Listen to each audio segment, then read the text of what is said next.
আজি তুমি ইমান এটা ভাল ফলাফল কৰিছা বৰ্তমান এতিয়া তুমি অঞ্চলটোৰ বাবে গৌৰৱ কি ক'বা এই মুহূৰ্তত নকল কৰিবলৈ একেবাৰে চান্স পোৱা নাছিলো মই হলেও মানে মনে মনে জাংগিয়ান নকল ভৰাই লৈ গৈছিলো মই আৰু তেনেকৈ মনে মনে যেনে তেনে উলিয়াই লিখিছিলো আৰু এতিয়া কণা ভাইকত ৰিজাল্টটো ভাল আহি গ'ল আৰু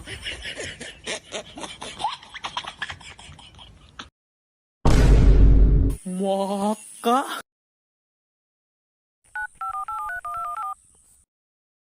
ঐ ক'ত আছ ঘৰতে আছো ঐ মোৰ টিকটকত 1 লাখ ফলোৱাৰ্ছ হৈ গ'ল নহয় এই বঢ়িয়া বঢ়িয়া বঢ়িয়া গৈ আছো তোৰ ঘৰত পাৰ্টি এটা হ'ব লাগে আৰু আজি 1 লাখ ফলোৱাৰ্ছে হৈছে 1 মিলিয়ন নাই হোৱা নহয়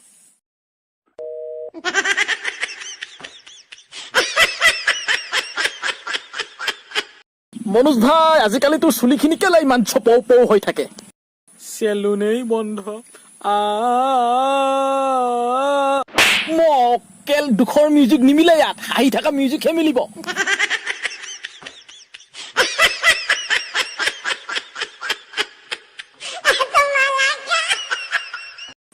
কেলা বেছিকৈ নাখাবা কাহ হ'ব